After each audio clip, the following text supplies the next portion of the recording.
ಬಣಜಿಗ ಲಿಂಗಾಯತ ಸಮಾಜಕ್ಕೆ 2A ಅಡಿಯಲ್ಲಿ ಉದ್ಯೋಗ ಮೀಸಲಾತಿ ಕೊಡಬೇಕು ಎಂದು ಕರ್ನಾಟಕ ರಾಜ್ಯ ಬಣಜಿಗ ಸಮಾಜದ ವತಿಯಿಂದ ಇವತ್ತು ಧಾರವಾಡದಲ್ಲಿ ತಹಶೀಲ್ದಾರ್ ಮೂಲಕ ರಾಜ್ಯ ಸರ್ಕಾರಕ್ಕೆ ಮನವಿ ಸಲ್ಲಿಸಲಾಯಿತು. ಈಗಾಗಲೇ ಬಣಜಿಗ ಸಮಾಜಕ್ಕೆ 2A ಮೀಸಲಾತಿ ಅಡಿಯಲ್ಲಿ ಶಿಕ್ಷಣಕ್ಕೆ ಸೌಲಭ್ಯ ಕೊಡಲಾಗಿದೆ ಮತ್ತು ಈ ಕುರಿತಂತೆ ಉದ್ಯೋಗವನ್ನು ಕೊಡಬೇಕು ಎಂಬ ಕೋರ್ಟಿನ ಮಹತ್ವದ ಆದೇಶವೊಂದು ಸಹ ಹೊರಬಿದ್ದಿದೆ. ಆದ್ದರಿಂದ ಈ ಒಂದು ಆದೇಶದ ಹಿನ್ನೆಲೆಯಲ್ಲಿ ಆಧಾರವಾಗಿಟ್ಟುಕೊಂಡು ಸಮಾಜಕ್ಕೆ 2A ಅಡಿಯಲ್ಲಿ ಉದ್ಯೋಗ ಮೀಸಲಾತಿ ಸಹ ಕಲ್ಪಿಸಿಕೊಡಬೇಕೆಂದು ಒತ್ತಾಯಿಸಲಾಯಿತು. ಈ ಸಂದರ್ಭದಲ್ಲಿ ರಾಜ್ಯ ಬಣಜಿಗ ಸಮಾಜದ ಉಪಾಧ್ಯಕ್ಷ ಹಾಗೂ ವಕೀಲರಾದಂಥ ಶೇಖರ್ ಕವಳಿ, ವಿಶ್ವನಾಥ್ ಅಂಗಡಿ ಸೇರಿದಂತೆ ಅನೇಕ ಸಮಾಜದ ಪ್ರಮುಖರು, ಪದಾಧಿಕಾರಿಗಳು ಭಾಗವಹಿಸಿದ್ದರು.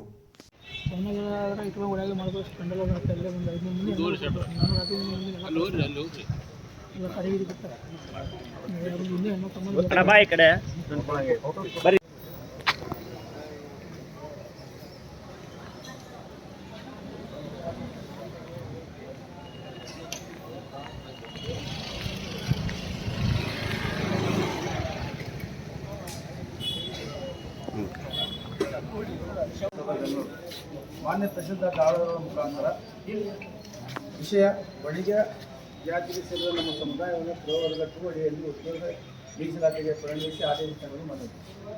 ಈ ಮೀನುಗಾರಿಕೆ ವಿಷಯಕ್ಕೆ ಸಂಬಂಧಿಸಿದಂತೆ ಬಣಿಗ ಸಮುದಾಯದವರ ನಾವು ತಮ್ಮಲ್ಲಿ ವಿನಂತಿಸಿಕೊಳ್ಳುವುದೆಂದರೆ, ಮೈಸೂರು ಜಿಲ್ಲೆಯ ಕೊಳ್ಳೇಗಾಲದ ನಮ್ಮ ಸಮುದಾಯದ ಶಿಕ್ಷಕಿಯಾದ ಶ್ರೀಮತಿ ಸುಮಿತ್ರಾ ವಸತ್ ಕರ್ನಾಟಕ ರಾಜ್ಯ NC 2025 ASC 15/561 2020 ಕೇಸಲ್ಲಿ ಗೌರ್ಮೆಂಟ್ ಉಚ್ಚ ನ್ಯಾಯಾಲಯದ ನ್ಯಾಯಮೂರ್ತಿಗಳಾದ ಶ್ರೀಯುತ ಸೂರಜ್ ಗೋವಿಂದರಾಜ್ ಅವರು ಇವರು ಕರ್ನಾಟಕ ಉಚ್ಚ ನ್ಯಾಯಾಲಯದ ಏಕ ಸದಸ್ಯರು ಬಣಿಗ ಸಮುದಾಯವನ್ನು ಉದ್ಯೋಗ ಉದ್ದೇಶಕ್ಕಾಗಿ ಪ್ರವರ್ಗ B ಹಾಗೂ ಶಿಕ್ಷಣದ ಉದ್ದೇಶಕ್ಕಾಗಿ ಪ್ರವರ್ಗ B ಅಡಿಯಲ್ಲಿ ವರ್ಗೀಕರಿಸುವುದು ಪರಿಚ್ಛೇದಗೊಳಿಸಲಾಗುತ್ತದೆ. ಅದಕ್ಕಾಗಿ ಬಣಿಗ ಸಮುದಾಯವನ್ನು ಪರಿಚ್ಛೇದ 14/4 ಅಡಿಯಲ್ಲಿ ಗ್ರೂಪ್ B ಬದಲಿಗೆ ಗ್ರೂಪ್ B ಅಡಿಯಲ್ಲಿ ಮರುವರ್ಗೀಕರಿಸಲು ಮಾನ್ಯ ಉಚ್ಚ ನ್ಯಾಯಾಲಯದಿಂದ ಆದೇಶ ನೀಡಿದೆ. ನಮ್ಮ ಬಣಿಗ ಸಮುದಾಯಗಳು ಶೈಕ್ಷಣಿಕವಾಗಿ ಅತಿ ಹಿಂದುಳಿದವರಿಂದ ಸರ್ಕಾರಿ ನೇಮಕಾತಿಗೆ ಅವಕಾಶ ಕಲ್ಪಿಸಲಾಗುತ್ತಿದ್ದಾರೆ.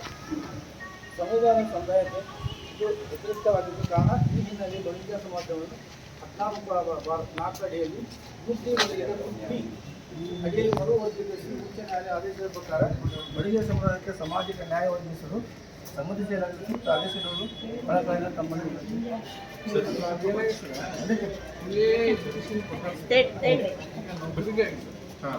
ಹೈಕೋರ್ಟ್ ಆರ್ಡರ್ ಆಗಿತ್ತು.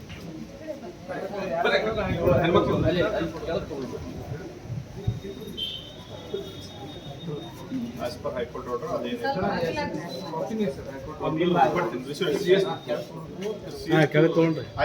yes sir.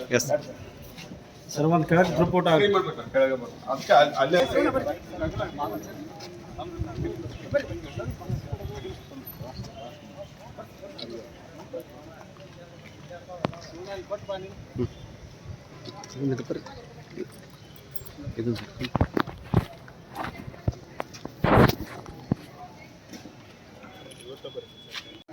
Sir, bari.